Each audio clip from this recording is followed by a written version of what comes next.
오늘 우리에게 주신 하나님 말씀은 요한계시록 1장 4절로 8절 말씀입니다.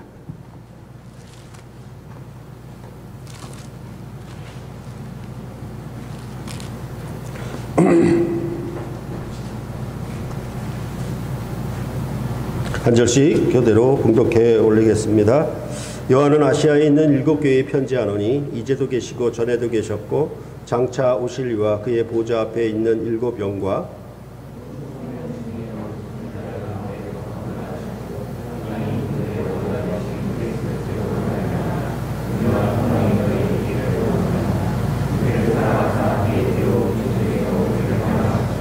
그의 아버지 하나님을 위하여 우리를 나라와 제사장으로 삼으신 그에게 영광과 능력이 세세토록 있기를 원하노라. 아멘.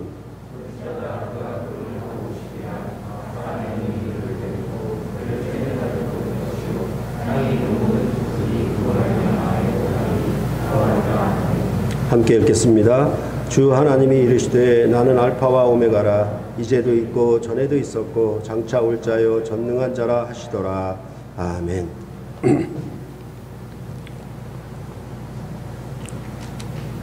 요한계시록을 한마디로 요약해서 정리한다면 1장 1절에 있는 예수 그리스도의 계시다라고 말하면 되겠습니다.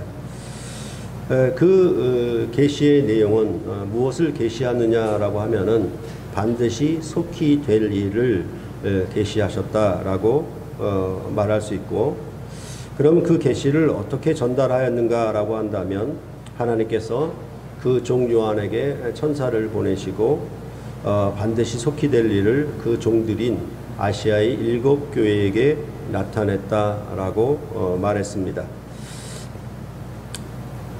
이 계시는 단순히 미래에 또는 종말에 일어날 일들을 알리려고 한 것이 아니라 반드시 속히 되어야 할 일을 의미하므로 언약의 성취를 나타내는 언약서임을 우리가 알아야 한다라고 말씀을 드렸습니다.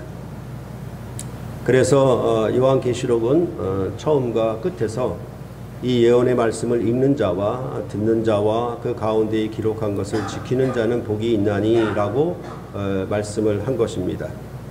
그럴 때 여기 읽는 자는 단수고 듣는 자는 복수예요. 그러니까 이 말씀을 읽는 대표로 나와서 봉독하는 사람이 있고, 예배 중에 이 봉독을 전부 듣는 회중이 있는 것처럼 그렇게 말하는 내용인 것입니다. 그럴 때 요한은 이 언약서를 편지글로 아시아의 7 교회에 전했습니다.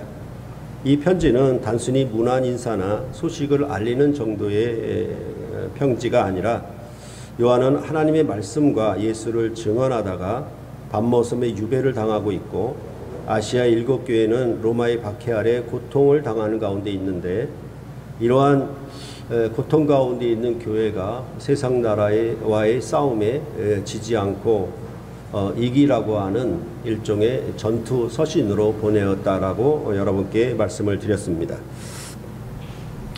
그렇기 때문에 은혜와 평강으로 인사하는 전투 서신의 성격을 1장 4절로부터 5절 상반절에서 말하고 있었습니다. 지난 시간에 말씀드린 것처럼 이 은혜와 평강은 전쟁터에서 전쟁을 막 시작하기 전에 왕이 그의 병사들을 말을 타고 사열하면서 그의 병사들을 축복하는 그런 내용과 같다라고 말씀을 드렸습니다. 이렇게 축복하며 인사하는 분이 누구신가라고 했을 때 삼위 하나님이다라고 말을 하는데, 이것은 단순히 성부, 성자, 성령 이렇게 말씀하지 아니하고 요한계시록의 아시아의 7 교회에 걸맞는 그런 이름으로 자기 이름을 계시하시는 그런 내용에 대해서 지난 시간에 살폈습니다. 그래서 그분은 그 이름이 항상 구원 역사 속에 함께 하셨고 그 역사를 완성하실 분이라고 그렇게 7 교회에 나타냈고, 또한 7 교회의 모든 사정과 형편을 아시고 그 대적들을 능히 이기게 하는 지략과 모사의 눈을 가진 그런 7영으로 함께하고 계신다라고 얘기를 했고, 또한 하나님 아버지께 충성된 증인으로 죽은 자들 가운데서 일어나사 모든 임금들의 머리가 되신 우리 주 예수 그리스도가 은혜와 평강으로 인사한다. 이렇게 요한계시록은 말해주고 있는 것입니다. 이렇게 왕이 우리가 영화에서도 보면 전쟁터에서 왕이 병사들을 사열하면서 일장의 그 병사들을 위한 그 연설이라고 할 수 있겠죠. 보통 뭐 사기를 북돋운다라고 그렇게 하겠지만, 실질적으로 만약에 이제 임진왜란이 일어나거나 이렇게 외적의 침입을 당했을 때, 그러면 한양 도성에서 왕이 그 싸움터에 있는 군사들에게 보내는 전투 서신은 그 내용이 은혜와 평강일 것입니다. 짐이 너에게 은혜를 베푸니 너희가 이 싸움에 승리하여서 평강함으로 돌아와라. 싸움터에 나아가서 반드시 승리하고 돌아오너라. 이런 방식으로 전투 서신을 보낼 것입니다. 이렇게 전투 서신을 받거나 아니면 전쟁터에서 왕이 사열하면서 이렇게 축복으로 인사를 하게 되면, 그 병사들은 여러분들이 영화에서 본 것처럼 창과 칼을 높이 들면서 아주 큰 소리로 외치면서 큰 힘과 사기를 북돋우면서 화답하는 것을 볼 수가 있을 것입니다. 그러니까 이것은 그냥 우리가 어떤 스포츠의 어떤 경기에 나가서 그냥 요번에도 그 양궁 선수 김재덕이가 코리아 파이팅 하고 외치는 거, 그런 것도 있겠지만은 왕이 사열하면서 이렇게 축복하게 되면은 병사들이 그 싸움터에서 외치는 것은 그 축복에 대한 화답을 하게 되어 있는 것입니다. 그러니까 창과 칼을 높이 들면서 화답하는데, 그것은 뭐냐 하면 내가 왕을 위하여, 이 나라를 위하여 반드시 영광을 돌리겠습니다. 이런 식으로 환호하고 소리를 크게 지르게 되어 있습니다. 그게 바로 은혜와 평강으로 인사한 부분과, 이제 5절 하반절 후에 그에게 영광과 능력이 세세토록 있기를 원하노라 라고 하는 이런 화답이 바로 이렇게 구성이 되어 있는 것입니다. 그러니까 왕이 축복 인사를 하고 그 다음에 거기에 화답하는 그런 내용이 지금 5절 하반절부터 6절에 구성되어 있다라고 여러분들이 보시면 되겠습니다.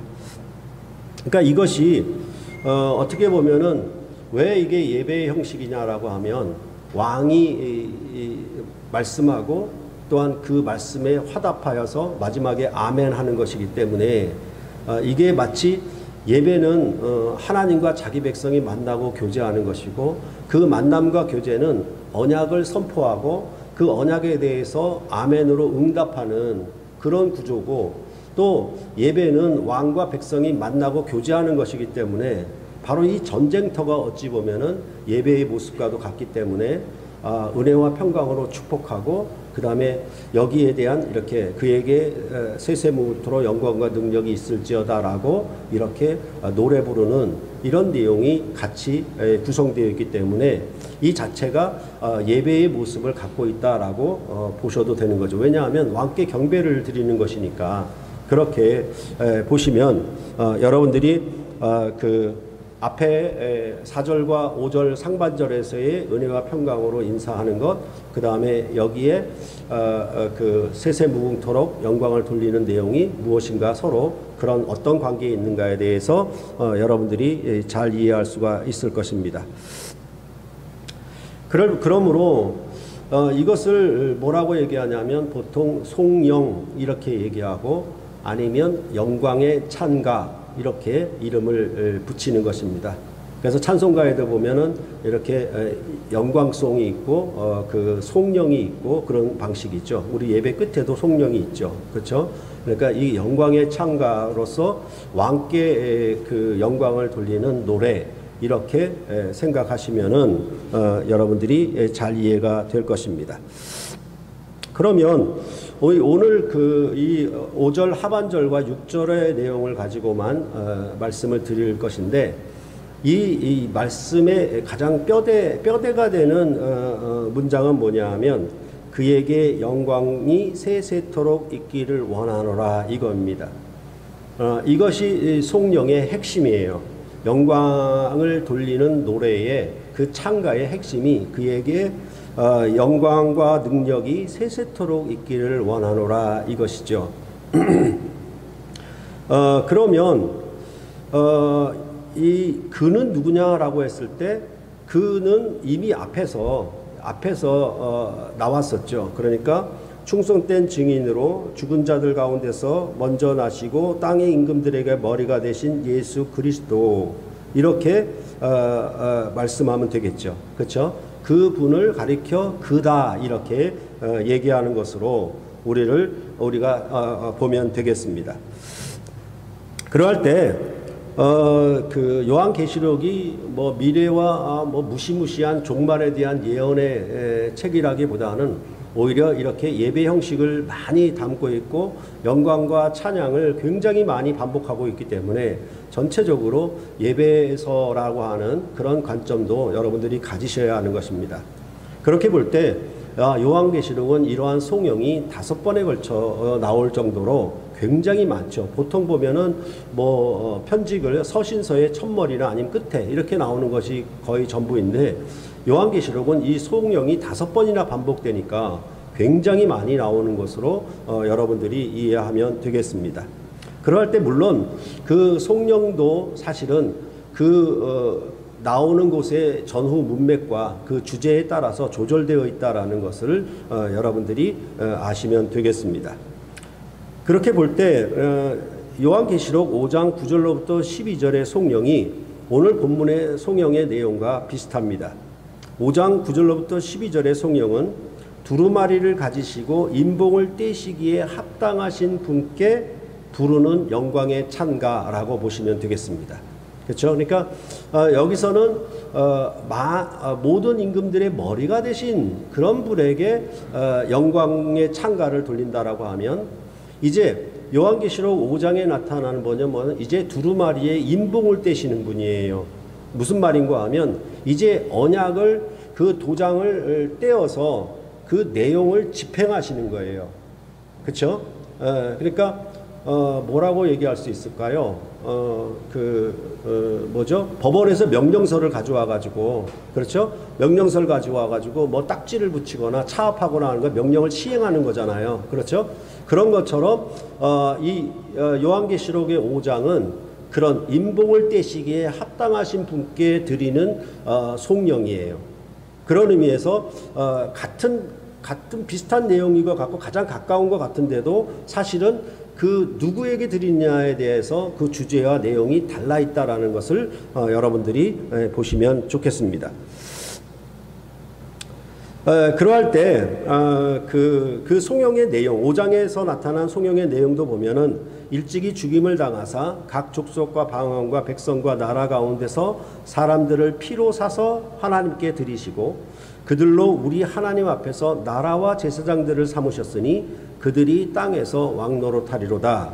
그러니까 중간 생략하고 큰 음성으로 이르되 죽임을 당하신 어린 양은 능력과 부와 지혜와 힘과 존귀와 영광과 찬송을 받으시기에 합당하도다. 이렇게 해서 천만천사가 이렇게 보좌 앞에 있는 어린 양이 인복을 떼면서 그 언약을 집행하려고 집행하려고 할 때 그것을 시행할 만한 자격이 충분한 분이라고, 그렇게 이제 24장로와 네 생물과 천만천사가 함께 찬양과 영광을 돌리는 내용이 바로 이 5장의 이 송영이라고 보시면 되겠습니다. 그러면 오늘 본문의 성령을 보다 더 원문이 말하는 대로 우리가 풀어서 쓰면은 보다 더 그 말씀의 내용이 확실하게 다가옵니다. 이렇게 말할 수 있어요. 우리를 사랑하신 그에게, 그의 피로 우리 죄에서 우리를 해방하신 그에게 우리를 아버지 하나님을 위한 나라와 아버지 하나님을 위한 제사장으로 삼으신 그에게 영광과 능력이 세세토록 있기를 원한다. 이렇게 부르는 영광송인 것입니다. 그럴 때 다른 신약의 서신들에서는 하나님께 그냥 영광을 돌리거나 요한계시록 5장 13절과 같이 보좌에 앉으시니와 어린 양에게 찬송과 존귀와 영광과 권능을 세세토록 돌릴저다라고 하나님이나 아니면 하나님과 예수 그리스도 이렇게 영광을 돌리는데, 여기서는 오직 예수 그리스도에게만 영광을 돌린다라는 것을 여러분들이 좀 차이나게 보시면 좋겠습니다. 그럴 때 종교개혁자인 마틴 루터는 요한계시록을 가리켜서 벙어리 예언이라고 별명을 붙였어요. 그러니까 뭐 야고보서 같은 경우는 지푸라기 같이 쓸모가 없으니까 지푸라기 서신이라고 얘기를 했고, 그런데 요한계시록을 가리켜 벙어리 예언이라고 했는데 왜 벙어리라고 그랬냐면 이 요한계시록은 그리스도에 대해서 말하지 않는다라고 보았습니다. 근데 오늘 성령에 나타난 내용을 보면은 오직 예수 그리스도께 영광과 능력을 돌리는 그런 내용임을 비추어 볼 때 이 마틴 루터의 견해는 하등 쓸모없다라고 그것이 지푸라기처럼 여러분들이 생각하시면 되겠습니다. 이 성령의 대상인 예수 그리스도는 그럼 어떠한 일을 하셨기에 그에게 영광을 노래하는 것인가? 이것을 세 가지로 오늘 본문의 말씀을 얘기할 수 있겠습니다. 그는 사랑하심이다. 또 그는 해방하셨다. 그리고 그는 만드셨다, 삼으셨다, 만드셨다라는 말, 원래는 만들었다는 말이에요. 그렇게 본문은 말하고 있습니다. 이 세 가지 사역을 했어요. 그래서 이 세 가지 사역을 했기 때문에 영광을 돌리는 것입니다. 그럴 때 이 사랑하심이라고 하는 것은 현재형이기 때문에 이것은 변함없는 진리를 나타낼 때 우리가 현재형을 쓰잖아요. 그렇죠? 그러니까 이건 계속되는 거예요. 어제나 오늘이나 내일이나 계속되는 것으로 사랑하심, 사랑하사 이렇게 말씀하고 있는 것인데, 상대적으로 해방하심과 삼으심에 대해서는 단회적 사건을 얘기를 합니다. 한 번 일어난 사건, 그것을 의미하는 의미를 그렇게 단어를 사용하고 있습니다. 그러므로 이 성령 곧 영광의 창가는 예수께서 이루신 사역에 대해서 그에게 영광을 돌리는 것이다 라고 보시면 되겠습니다. 그리고 또한 그것이 단회적 이례적 사건일 뿐만 아니라 앞으로도 쭉 계속되고 있는 그런 것에 대해서 찬양을 하고 있다라고 여러분들이 보시면 좋겠습니다. 이것은 예를 들자면 결혼은 사랑의 언약으로 단회적인 사건이죠. 결혼식을 하는 것은. 하지만 그 사랑의 언약으로 결혼식을 단회적 사건으로 했지만 사랑은 뭐예요? 그 사랑을 맺은 결혼식을 한 이후로 쭉 계속되는 것이죠. 그렇죠? 그러니까 이것은 현재형이고 결혼식을 한 거는 단회적 사건이고, 그런 방식으로 이해하면은 오늘 본문에서 우리를 사랑하사 우리를 해방하셨다, 우리를 삼으셨다라는 얘기의 그 차이점들을 여러분들이 보다 더 잘 이해를 하실 수가 있을 것입니다. 요한계시록을 읽을 때 언약서로 읽어야 한다라고 말씀을 드렸는데, 그 다음으로 중요한 것은 뭐냐 하면 구약 성경의 역사적 배경을 가지고 읽어야만 합니다. 그러니까 요한계시록이 구약 성경을 굉장히 많이 인용을 합니다. 그래서 처음에는 에스겔서를 많이 인용을 해서 에스겔서의 배경을 가지고 있다라고 주장하는 자들이 있었고, 또 최근에는 다니엘서를 배경을 갖고 있다라고 하는 그런 주장하는 사람들이 많이 늘어났습니다. 그 가운데 또 우리가 그 요한계시록을 준비하면서 뭐 스가랴서너 이렇게 했던 것도 왜냐하면 이 스가랴서도 그 요한계시록의 중요한 배경이 되는 그런 말씀이기 때문에 전반적으로 이런 구약의 묵시서들을 굉장히 많이 인용하고 있다는 것을 여러분들이 이해를 해야 될 것이고, 그것은 뭐냐 하면 에스겔, 다니엘, 스가랴서와 같은 구약의 묵시서들에 대한 구약 본문의 내용, 구약 그 책에 대한 내용을 우리가 숙지를 하고 있어야 이 요한계시록의 저자가 인용하는 바에 대해서 우리가 바르게 해석을 할 수 있는 것이고, 그건 전체적으로 얘기하자면 구약을 배경으로 이해하지 못하면 이것은 단순한 미래의 사건, 앞날에 보여질 어떤 환상 이렇게만 얘기를 해버리면 요한계시록을 잘못 접근하고 해석하는 것이 되는 것입니다. 그런데 요한계시록의 전체적인 그 형식과 구조가 출애굽기 패턴을 따른다는 점을 여러분들은 염두에 두어야 할 것입니다. 역사적인 출애굽 사건을 모태로 하여서 종말의 역사적 성취를 새 출애굽으로 묘사하는 것이 요한계시록의 문맥입니다. 이건 제가 한 얘기가 아니고요, 학자가 하는 얘기예요. 그러니까 이런 그러면 어떻게 이 출애굽 문맥이 있는가, 출애굽 모형이 있는가에 대해서 전체적으로 얘기한다면, 반모섬에 유배된 요한의 상황은 애굽에서 쫓겨나 미디안 광야로 망명가 있는 그런 모세의 상황과 비슷해요. 그렇죠? 그리고 4장과 5장에서 나타나는 하늘 보좌의 환상은 모세가 시내산에서 여호와 하나님의 계시를 받는 장면과 비슷합니다. 그리고 7중주라 그러죠. 7인, 7 나팔, 7 대절 이렇게 나오는 이 7중주가 나오는 이러한 7 심판 시리즈는 애굽에 내렸던 열 재앙과 홍해 사건과 비슷합니다. 그리고 새 예루살렘 성과 성전에 참여하는 요한계시록의 마지막 부분은 이제 시내산에서 성막을 완공하는 그런 내용과도 맞닿아 있습니다. 이런 전체적인 구조와 형식을 볼 때 출애굽기 문맥을 가지고 요한계시록을 새 출애굽 관점에서 접근하고 해석하는 것이 이제 구약 성경을 배경으로 한다라고 할 때 보다 더 그 형식과 구조는 그런 의미로 보는 것이 비교적 합당하다라고 여러분들께 말씀드릴 수 있는 것입니다.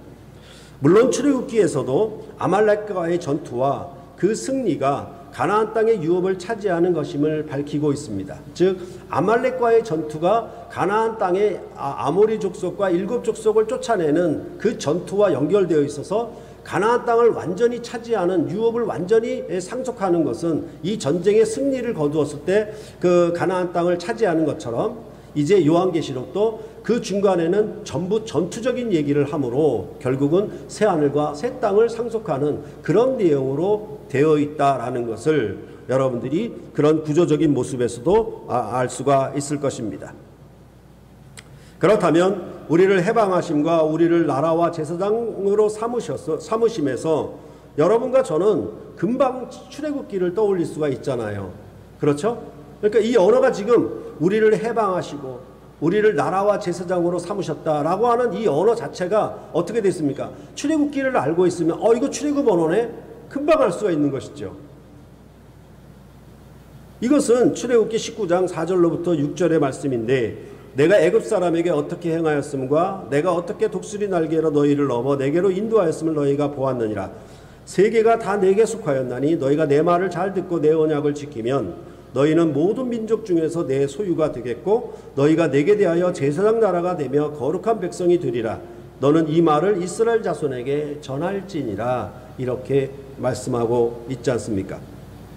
즉 400여 년 동안 애굽 왕의 박해와 학대 속에서 고통당하던 이스라엘 백성을 아브라함에게 하신 언약을 성취하사 애굽으로부터 이끌어내시는 해방과 광야에서의 불기둥과 구름기둥으로 인도하셔서 그들에게 생명을 공급하신 그런 역사, 그러니까 그것과 함께 아울러 그 광야에서 아말렉과의 전투에서 승리한 그런 모든 목적은 결국은 뭐냐면 시내산에서 언약을 주고 그들을 제사장 나라 삼기 위한 목표였다라고 출애굽기 19장은 이 부분에서 말하고 있지 않습니까? 그렇죠? 이렇게 말하는 것을 우리가 생각하고 이런 내용이 지금 요한계시록에도 여전히 나타나고 있구나라는 것을 보셔야 하는 것입니다. 이렇게 애굽에서 구원하신 이스라엘 나라는 시내산 언약을 따라 가나안 땅에 들어가 아모리 족속을 비롯한 가나안 땅의 7 족속을 쫓아내고 그곳에 여호와 하나님이 함께하는 나라를 세웠고, 이 나라는 여호와 하나님의 제사장으로 온 세계를 봉사하여 이 나라의 주변 열국이 복종하고 경배하는 나라로 다윗 왕과 솔로몬 왕 때에 성취되었다라고 하는 것이 열왕기서의 역사서에 나타난 그런 말씀인 것입니다. 이것이 여호와 하나님이 이스라엘을 사랑하심이었고, 그 사랑하심의 언약관계는 시내산에서 받은 율법을 통해서 맺어졌습니다. 그러면 이 율법을 맺은 언약관계는 어떻게 맺었느냐라고 한다면, 이스라엘은 애굽에서 어린 양의 피를 발라서 애굽의 열재앙으로 심판하던 그 유월절 재앙을 피할 수가 있었고, 또한 이 언약을 맺을 때에는 시내산에서 짐승의 피로 말미암아 번제와 화목제를 드려서 피의 언약을 맺음으로 그 이스라엘을 제사장 나라 삼으심에서 나타내었던 것입니다. 그러나 여러분이 아시는 것처럼 이 구약의 사랑의 언약은 끝까지 지켜지지 못했습니다. 다윗 왕의 후손 왕들은 이 언약을 지키지 않고 범죄함으로 결국 이방 나라의 권세에 망하고 말았습니다. 그럼에도 이사야 선지자는 바벨론에서 돌아와 새로운 제사장 나라로 세워질 것을 예언하였던 것입니다. 그래서 이사야서 61장 6절에 보면은 오직 너희는 여호와의 제사장이라 일컬음을 받을 것이라, 사람들이 너희를 우리 하나님의 봉사자라 할 것이며 너희가 이방 나라들의 재물을 먹으며 그들의 영광을 얻어 자랑할 것이라. 마치 애굽에서 나올 때 애굽의 모든 은금 재물들을 다 받아서 전리품으로 취해서 나왔던 것처럼 이렇게 말하는데, 이제 새 출애굽으로 돌아와 세워질 그 메시아의 나라에 너희가 누구다? 제사장이다. 이렇게 말씀을 하고 있는 것이 바로 이사야인 것입니다. 이러한 제사장 나라로서의 영광과 자랑은 이전에 바벨론의 포로가 되었던 수치보다 그 보상을 배로 받는 영원한 기쁨이 있을 것이라고 이사야서 61장은 계속해서 말해주고 있는 것입니다. 그래서 61장 8절과 9절을 보면은 무릇 나 여호와는 정의를 사랑하며 불의의 강탈을 미워하여 성실히 그들에게 갚아주겠고 그들과 영원한 언약을 맺을 것이라. 그들의 자손을 문나라 가운데에 그들의 후손을 만민 가운데 알리리니 무릇 이를 보는 자가 그들은 여호와께 복받은 자손이라 인정하리라. 이것이 뭐냐면 너희를 내 소유로 삼고 거룩한 백성으로 삼으리라 하는 말과 같은 말들이 여기 이사야서에도 그대로 나타나 있는 것입니다. 다시는 범죄하여 패망하는 옛 출애굽을 통한 옛 언약이 아닌 새 출애굽을 통한 영원한 언약으로 함께하기 때문에 너희에게 영원한 기쁨이, 그런 자랑과 기쁨이 너희에게 함께할 것이라고 이사야서는 예언을 하였던 것입니다. 바로 이러한 이사야서의 예언이 신약성경의 복음서에서 성취되었다라고 증언한 것입니다.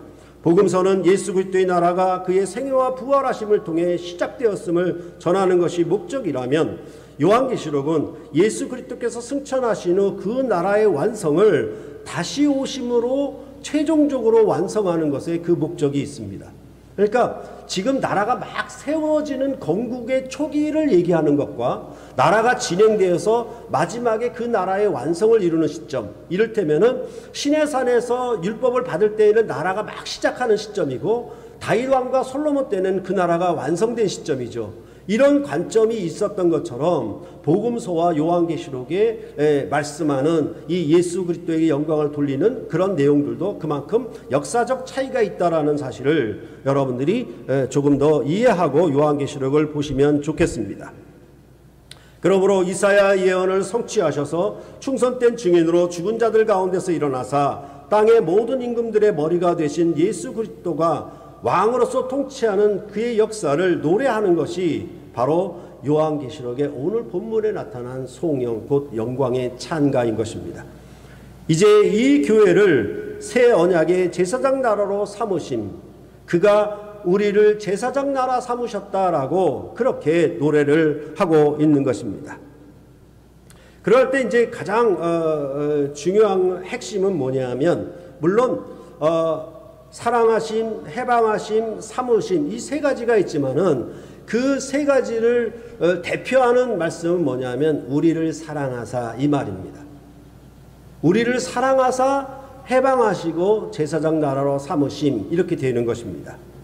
그렇게 볼 때 그러면 그가 어떻게 사랑하셨는가에 대하여 오늘 본문은 그의 피로 우리 죄에서 우리를 해방하심으로 말미암아 우리를 나라와 제사장으로 삼으심으로 사랑하셨다라고 이 송영을 풀 수가 있는 것입니다.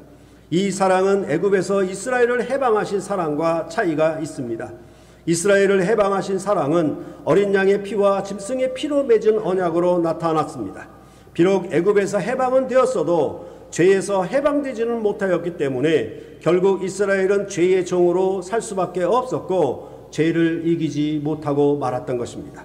그러나 예수 그리스도는 그의 피로 죄를 사하시고 자기 백성을 죄와 사망으로부터 해방하셨다. 이렇게 신약의 새로운 출애굽을 이렇게 옛 출애굽과 비교하면서 이렇게 높여서 노래를 하고 있는 것입니다.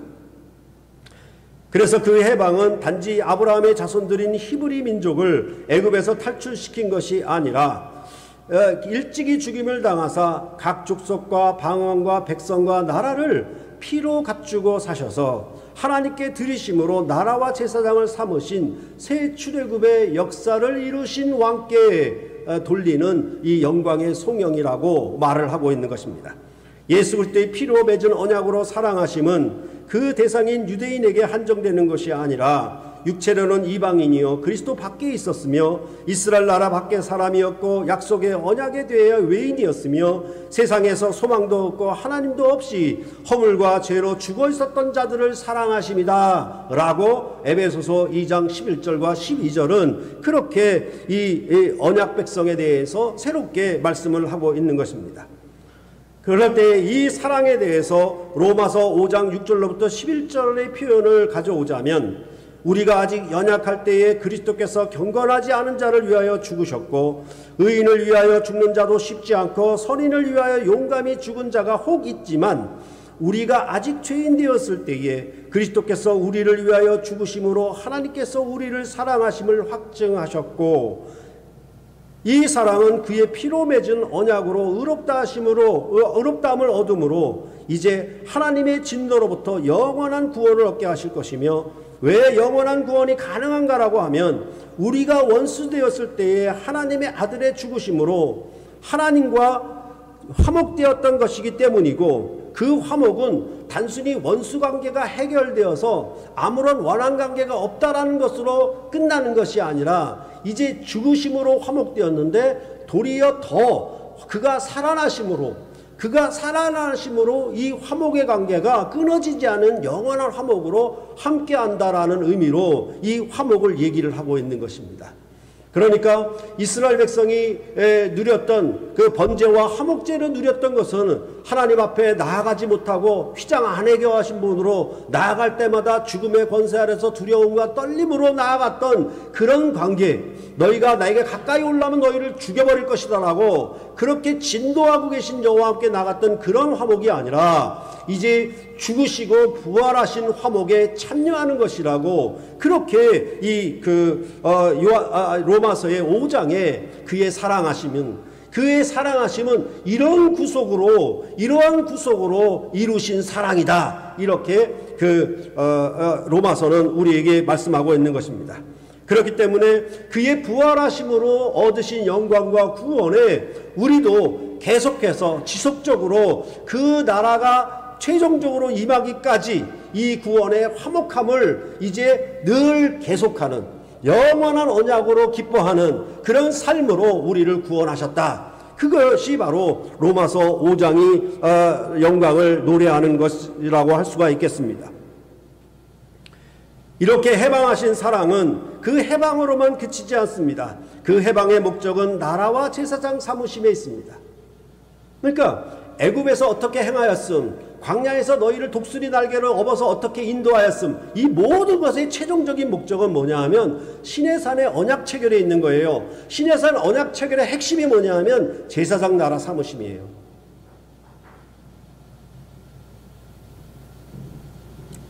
그러니까 이런 얘기는 뭐냐 하면 왕이나 대통령이 자기 신하를 사랑함에 대해서 어떻게 나타내는가, 그냥 말로만 내가 너 나의 신복이야, 내가 정말 둘도 없이 내 오른팔로 너를 사랑해, 이게 아니고요. 그 사랑함에 나타나는 표시가 뭐냐 하면 그에게 벼슬을 주는 거예요. 국가의 가장 위대하고 위중한 그리고 높은 업적을 기릴 수 있는 그런 일을 맡기는 거예요. 그게 사랑하심이지.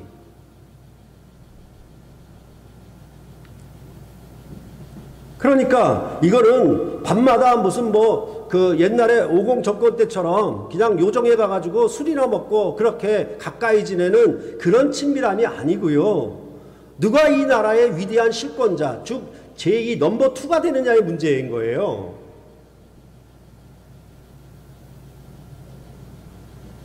그렇기 때문에 제사장 나라 사무심에 있어서도 옛 언약과 새 언약의 차이를 보이는 것이 종과 주인의 관계로, 주인이 종을 삼은 것과 주인이 아들을 삼은 것과의 관계를 나타내므로 결국은 그 사랑의 친밀도가, 사랑의 정도가 얼마나 크고 얼마나 탁월한지에 대해서 구약과 신약은 이런 방식으로 묘사를 하고 있는 거예요. 그러니까 구약과 신약 공이 제사장 나라 사무심은 같아요. 같은데 그 관계라고 하는 것은 주인이 종에게 맡긴 벼슬이 아니고 주인이 아들에게 주신 기업으로 맡긴 거예요. 그것이 달라지는 겁니다.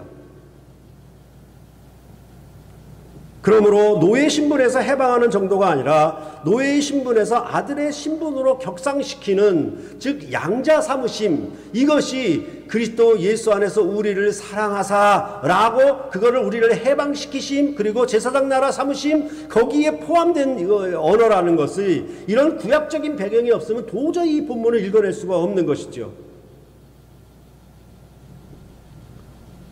제사장은 백성과 하나님을 만나고 교제하는 일에 다리 역할을 하는 것입니다. 이스라엘의 제사장은 자기 나라와 백성을 여호와 하나님과 만나고 교제케 하며 그에게 경배토록 하는 일이었습니다. 그러나 이제 요한계시록의 제사장 나라는 각 족속과 백성과 방언을 하는 모든 민족들이 하나님의 영광에 참여토록 하는 영광의 제사장 나라의 직분이라고 그렇게 말씀을 하고 있는 것입니다. 그러니까 여기서 부르는 노래는 무엇이겠습니까? 정말로 이 구원 역사에서 제사장과 나라를 삼으신 우리에게 이런 벼슬을 주신, 정말 이 마지막 메시아의 나라에, 부활하신 영광의 나라에 이런 일을 준 것에 대해서 그 영광을 찬양하는 것이에요. 기뻐하고 노래하는 것이에요. 그러므로 요한계시록의 오늘 본문 가운데 부르는 송영은 왕과 나라를 위하여 이 싸움의 군사들로 불러주셔서 이 싸움을 맡기신 왕께 영광의 노래를 부르고 있는 것입니다. 그러므로 성경의 구원은 믿기만 하면 천당 간다는 그런 거짓 속임수가 아닙니다. 성경은 구약이나 신약이나 모두 제사장 나라로 부르심과 그 일에 충성함이 구원이라고 말하고 있습니다. 신약의 구원은 마지막 때에 하나님의 구원의 역사의 경영에 참여해서 우리에게 선한 직분을 맡기신 일에 충성으로 감당하여 그 열매를 거두어 승리하는 것이라고 분명히 말씀하고 있는 것입니다. 그 역할이 다만 서신서의 내용과 주제에 따라 조절되어 나타날 뿐 제사장 나라로서의 역할은 모두가 같아요. 그러니까 신약 백성으로 구원 얻은 윤리적 삶이 무엇이냐? 그것은 제사장 역할을 해라, 하나님 나라 백성으로 보여라 라는 것이에요. 그것은 너만의 구원이 아니라 너를 통해서 다른 사람이, 다른 이방인이 구원을 얻게, 하나님께 경배하고 하나님께 제사하고 예배할 수 있도록 네가 징검다리 역할을 해라 라는 의미로 우리를 부르셨다. 그것에 대해서 그것이 바로 영광이고 자랑이고 기쁨이라고, 그래서 그것을 주신 그에게 영광과 능력을 세세무토로 돌리는 찬양을 여기서 부르고 있는 것입니다. 그럴 때에 오늘 송영과 좀 비슷한 것은 또한 디도서 2장 14절을 우리가 예로 들 수가 있는데, 거기 보면은 그가 우리를 대신하여 자신을 주심은 모든 불법에서 우리를 속량하시고 우리를 깨끗하게 하사 선한 일을 열심히 하는 자기 백성이 되게 하려 하심이라 라고 말씀하고 있습니다.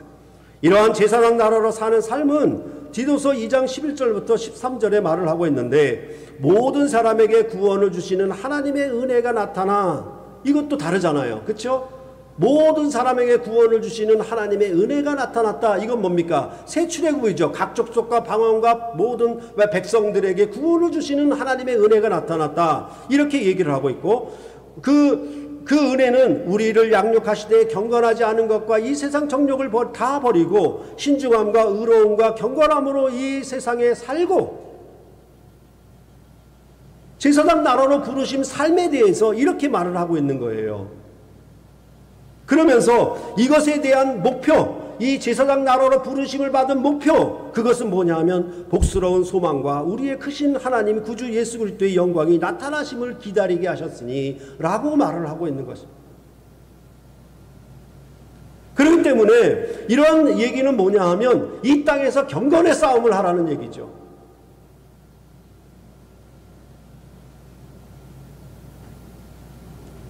그래서 그 구원의 은혜는 제사장 나라로서의 은혜인데, 그 은혜로운 삶은 뭐냐 하면 이 세상에 속하지 아니하고 제사장 나라로서 경건함으로 의로움으로 이 세상을 이기는 이 싸움에서 승리하여 다시 오시는 영광의 주님을 소망하며 사는 것이라. 이 땅의 욕심을 버리고 하늘의 마음을 두고 살아가는 삶이 이 땅에서 경건함과 의로움으로 나타내는 그것이 무엇이다? 바로 제사장 나라로서의 그 역할이다 라고 디도서는 말해주고 있는 것입니다. 하지만 요한계시록의 제사장 나라의 역할은 이와 비슷하기는 하지만은 차이가 있습니다. 출애굽하여 제사장 나라로 삼아 가나안 땅에 세워진 다윗의 나라는 결국 땅의 대적들과 싸워 패하고 말았지만, 그리스도의 피로 말미암아 죄의 권세로부터 해방된 교회는 하늘의 대적과 싸워 능히 이길 것입니다. 땅의 임금들을 다스리던 큰 성인 바벨론을 무너뜨리고 하나님과 그리스도의 제사장이 되어 1000년 동안 그리스도로 더불어 왕노릇하는 나라로, 마치 일시적으로 다윗과 솔로몬 왕 때의 그 영광의 권세를 나타났던 그 시대를 누렸던 것처럼, 그러나 패망하지 아니하는 영원한 나라로 1000년 동안의 권세를 누리는 상급을 받게 될 것이라.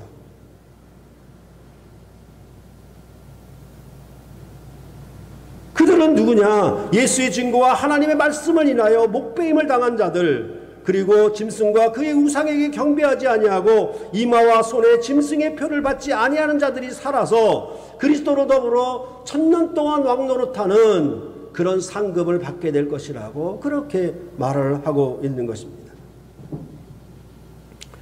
일곱 교회가 당시 로마의 권세 아래 복종하지 아니하고 죽음의 권세도 두려워하지 아니하고 생존권을 위협하는 것도 무서워하지 아니하고 능히 이김으로 아시아의 일곱 교회는 그리스도와 함께 왕노릇을 하는 이 나라에 참여하는 것입니다. 그것이 바로 요한계시록이 말하는 제사장 나라의 역할이다라고 볼 수가 있는 것입니다. 앞서 말씀드린 것처럼 예수 그리스도의 사랑하심은 그에게 직분을 맡기심으로 나타납니다. 그래서 디모데전서 3장 1절은 미쁘다 이 말이여 그 사람이 감독의 직분을 얻으려 함은 선한 일을 사모하는 것이라 함이로다 라고 말씀을 하고 있는 것입니다. 그러니까 하나님을 사랑해요, 우리 주 예수 그리스도를 사랑해요, 입으로는 1000번 만번 얘기한다 하더라도 그 나타남이 무엇이냐라고 하면은 그 나라의 직분, 선한 일을 사모함으로 왕을 사랑하는 의미가 나타나게 되어 있는 거예요. 그냥 마음으로 입으로 내가 사랑한다는 고백으로 이루어지는 것이 아니라 그 나라의 감독의 직분을 사모함으로 그 왕을 사랑함이 나타내고 있는 거예요. 그것을 아주 열망하는 것이죠.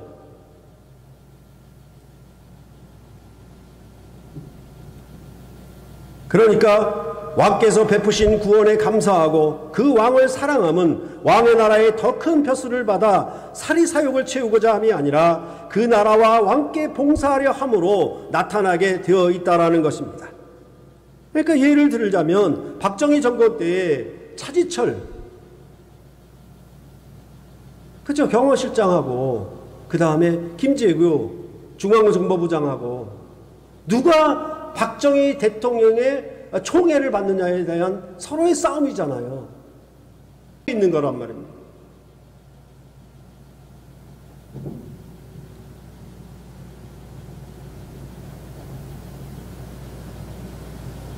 이런 것을 아시면은 지금 요한계시록에서 부르는 송영, 영광의 창가가 어떤 내용이라는 것을 알 수가 있을 것입니다. 참으로 그리스도 예수 안에서 그의 승천과 부활과 승천을 통해서 이제 그가 통치하는 왕의 나라에 이제 아시아의 일곱 교회가 박해를 당하고 있고, 또한 이 교회의 사도인 요한은 하나님의 말씀과 예수의 증거를 인하여 반모섬의 유배를 당하고 있는 이 묵시적인 상황 속에서 너희들이 이 하늘의 싸움에, 악한 영과의 싸움에 어떻게 믿음을 지키고 정절을 지켜서 그리스도 예수가 다시 오시는 혼인잔치에 참여하는 영광 백성으로 너희를 세웠는가? 그것에 대해서 여기에 부르는 창가는 그 역할, 그 자기 소명을 확실히 알고 이 삼위 하나님이 우리에게 그 교회를 향하신 축복 인사와 더불어 이 영광된 직무를 주신 하나님께 큰 노래로 환호하면서 내 이 싸움에 나가서 반드시 승리하고 돌아와 이 영광의 전리품과 모든 열매를 왕께 바치겠나이다 라는 것으로 마지막에 아멘 딱 하고 도장을 찍는 것입니다. 그러니까 왕의 축복 인사와 백성이 화답하는 노래, 그리고 이것을 아멘으로 도장 찍는 이런 예배적 형식이 바로 오늘 5절 하반절에서 6절까지의 내용으로 전반적으로 구성되어 있는 것입니다.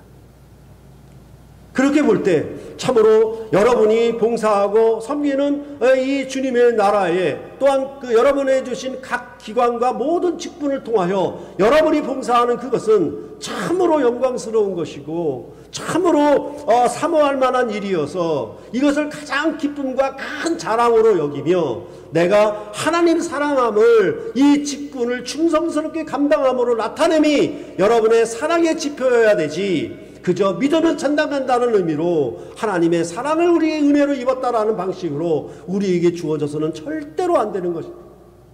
그렇기 때문에 어떠한 어려움이 있어도 어떠한 고난이 있어도 자기 직분을 충성스럽게 끝까지 감당하고 비록 소수라 할지라도 비록 따르는 사람이 몇이 없다 하더라도 지극히 작은 자 하나에게 하는 이런 성실한 봉사를 통하여 우리의 주의 다시 오심을 바라보면서 소망하면서 우리가 이 세상에 살 때 경건함과 의로움으로 이 세상에 속하지 아니한 삶을 통하여서 이 세상의 로마 정권의 두려워하지 아니하고 로마 정권이 생존권을 위협하는 것에 두려워하지 아니하고 오직 부활하신 예수 그리스도, 여기에 말씀하신 것처럼 우리를 사랑하사 우리를 해방하시고 제사장 삼으신 이 예수 그리스도께 영광의 노래를, 그의 영광과 권세를 세세 무궁토록 돌리는 삶을 살아가는 것이 여러분의 영영한 기쁨이고 여러분의 영영한 자랑이요 여러분의 영영한 신분이며 참으로 온전한 구원의 은혜라고 그렇게 요한계시록은 말씀하고 있는 것입니다. 여러분의 모든 삶이 송영이 되시기를 간절히 소원하고 바라는 것입니다. 기도하시겠습니다.